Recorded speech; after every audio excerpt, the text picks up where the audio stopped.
What's up, guys? It's Gaz. Welcome to Warframe video. So we're gonna have another Nightwave tips and tricks video for you today on the 31st of May. Get ready to pay your rent or whatever tomorrow for June 1st. We are going to be going over the Nightwave challenges and what is in the cred store. So let's quickly get into that. Make sure you check out the Twitch channel at twitch.tv/Gaz_TTV, and we have lots of good YouTube videos planned for this week. Two really juicy ones. We're going to be working on after I release this current video. So, yeah, if you want to check out the replays as well on Twitch, there's hours and hours and hours of content on there to watch. So, all right, let's go over these dailies, weeklies, and elite weeklies. And there is going to be one that is actually possibly going to be a roadblock to complete, so don't worry about it if you cannot complete the Profit Taker Elite Weekly anytime soon, because it requires rank 5 with Solaris United. You can actually restore it in the future, and we still have not gotten a new puzzle, so it looks like this Nightwave season is going to be going for a long time. So we're in like the third week, and we have not gotten a second puzzle, so at that rate we'll be here for about half a year at least in this current season of Nightwave, so keep that in mind. Alright, so first weekly is going to be 5 scans for Cephalon Samaris. Keep in mind, you can actually share your teammates' scans, and that will also count. I've only done one scan for my own personal hunting here, and another teammate actually did their scan, and that counted for the second. So this one's pretty annoying, but it won't. Yeah, that's just, you have to do it if you want to. You can honestly skip this one if you don't want to do these. Not a really big deal. Complete 8 zones of Sanctuary Onslaught. Keep in mind, Elite Sanctuary Onslaught also counts for this challenge. You could help people level up if you're playing Saren or another DPS. That's what I was doing. I was helping people level up their weapons while playing Saren. If you want to farm for Korra, normal Sanctuary Onslaught's fine as well. Pickup credits is a daily, 15,000. Not too bad. Complete a mission with only a secondary weapon equipped is another daily. Just came up today. 30 Eximus kills. If you're doing Sanctuary Onslaught, good luck not killing 30 Eximus in those. Help Clem with his weekly mission. If you didn't know this is a mission that pops up every week if you've completed the Man of Few Words quest, and it's a 10-minute survival to help out Clem, and you get a Clem Spectre clone for completing this, and it happens every week. So go ahead and try that out if you haven't before. 9 invasion missions of any type. If Forward's up, Forward is your boy. You can just go and destroy that charger that definitely deserves a rework and knock that out as fast as possible. A new Elite Weekly right here, and we actually had a couple problems with this one with it. Like, it's pretty finicky on how it actually will count, but the challenge's description is machine interference. Complete a spy mission with 3 manual hacks without any alarms being triggered.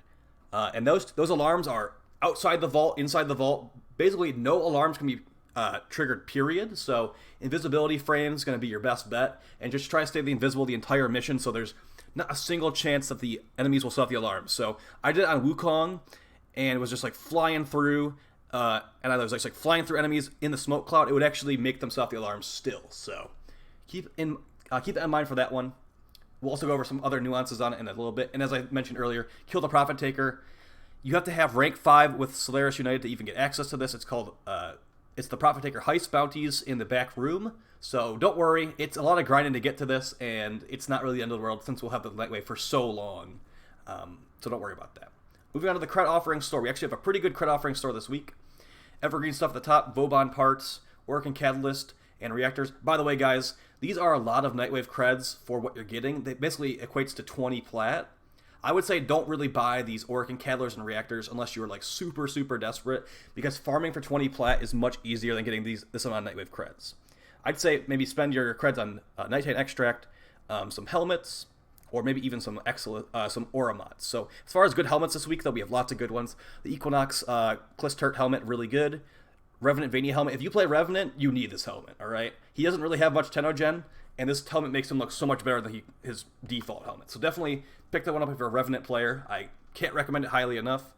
As far as the other ones, we have 2 Vauban helmets. We have another Equinox helmet. We've got plenty of Excalibur helmets as well. We've got the Wisp Gouth helmet. Trust me, if you play Wisp and you don't have Tenogen, you want this helmet really, really badly, because the normal Wisp helmet is just like, I don't like it. Let me just say that. I don't like it. This looks 10 times better. We've also got the Nidus Prion helmet. The little fingers on the top of it open up when you're mutated, so that's always fun. And what else do we got here as helmets? We got the Baruch Lampshade helmet. I don't know, what's it actually called? The Marrow helmet. you might like this one. I don't actually use this one in Brute personally. And as far as aura mods, we have Energy Siphon, really, really good one, especially if you're a new player. If you're a brand new player, pick this up and you're going to think it's like broken of how useful it is. Okay, Rifle Amp, still like an okay aura mod, nothing top tier though. Sprint Boost, good for speed running. Infested Impotence, I've actually never found a use for this one. Maybe if we ever get like the Infested Open World that they've mentioned briefly here and there, or Infested Railjack, this could possibly be good, but I'm not, like I said, I'm not holding my breath on this one ever being good in the future. So you can skip on that one. Rifle Scavenger, another one not really meta at all. And Enemy Radar, this one, I'd say Enemy Radar and Energy Siphon, definitely pick both of these up if you don't have them already. Enemy Radar is going to make it so you know where the enemies are on the map. It's going to make your kills per second a lot higher in survival. Definitely get this one if you don't have it already. I run this aura mod basically all the time, Enemy Radar, so definitely try it out.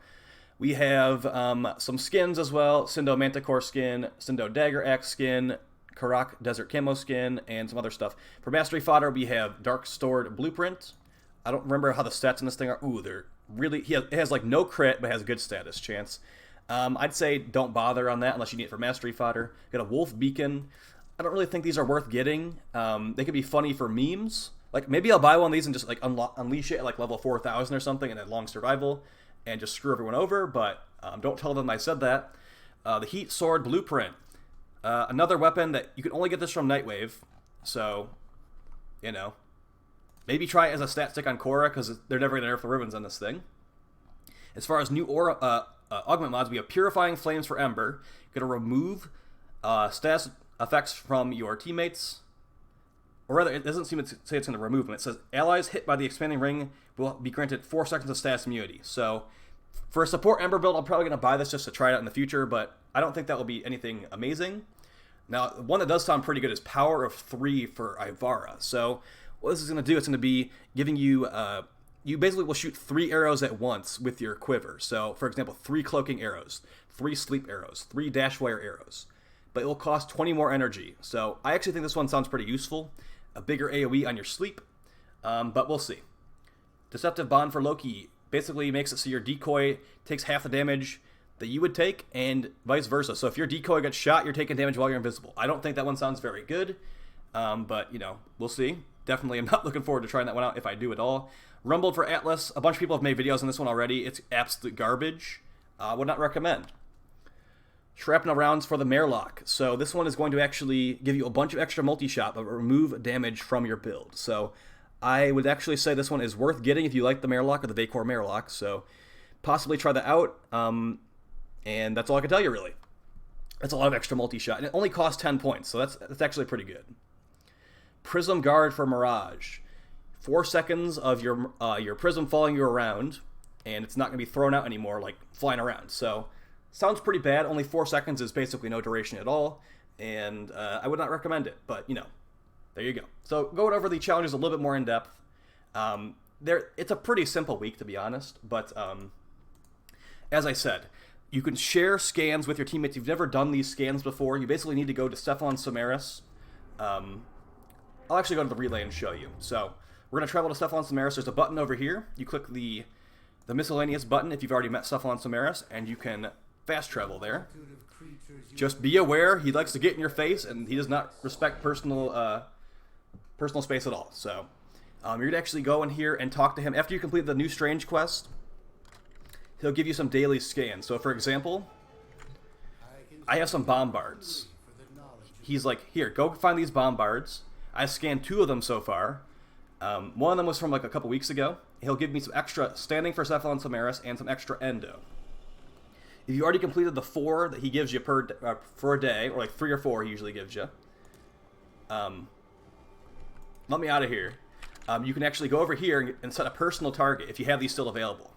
So if I was like really desperate, didn't have any friends online or anything like that, I could say, I'm going to make this my personal target and start scanning this guy as well. And they're actually going to spawn, like, for example, the Corrupted Bombard. They only spawn on certain nodes in the Void, so keep that one in mind. Rather, the target version will. The bombards will spawn everywhere. And you can end up buying some stuff over here, like some important mods like energy conversion, health conversion, Reawaken for Jin, Negate for Worm. I think Negate for Worm is actually really, really good.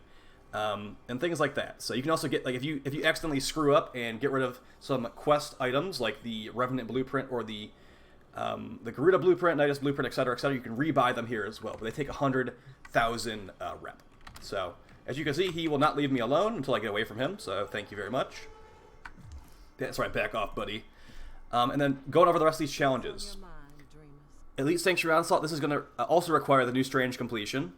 So this is a great place to level up weapons. You basically just go talk to Stefan Samaris. Once you've talked to him once to get access to this mission, you can launch it from your ship from then on out. So really good stuff there for leveling stuff. A really good mission for leveling stuff, rather. 30 Xmas, like I said, if you're doing this Elite Sanctuary Onslaught or normal Sanctuary Onslaught, you will get those 30 Xmas kills really easily. So no worries there. For the Clem mission, you actually need to complete Man a Few Words and then fast travel to Darvo in the relay. So that's going to be Darvo Deal. Okay, he saw an Ember today. And normally Clem is right next to him, and you ask him if Clem needs your help.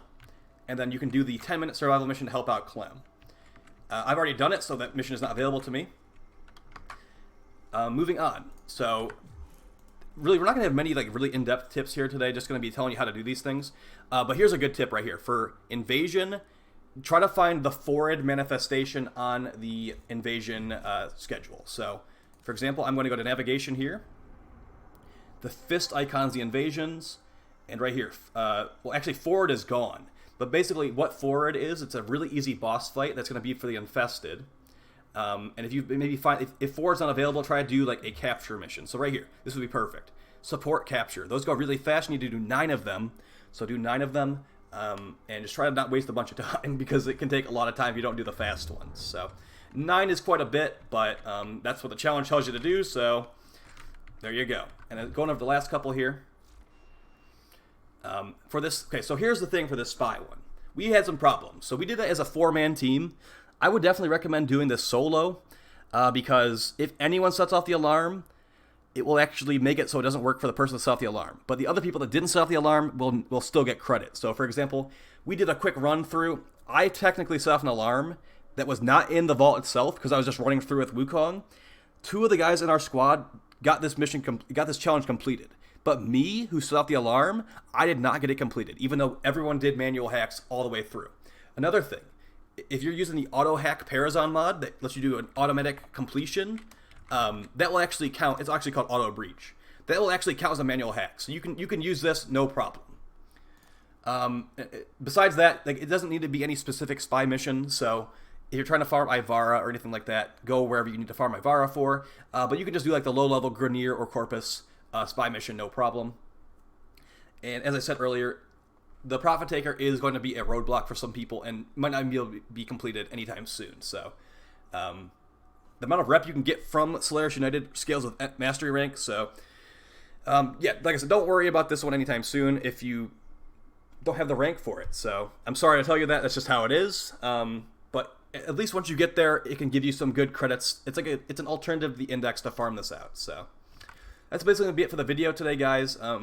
It's a pretty tame week. I just wish that we got a new puzzle, but you know, DE is waiting on it. Hopefully we get it like next week.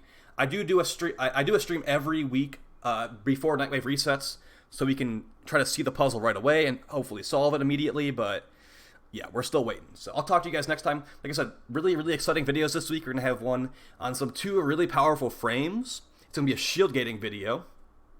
That will be out on Tuesday. And there will be a video on a very sleeper weapon that can do some ridiculous stuff, possibly on Wednesday or Thursday. So keep an eye out on that. And also, Baro Katir will be here on Friday. So keep all that stuff in mind. I'll see you in the next video. Make sure to check out the Twitch channel as always, and take it easy, guys. Peace.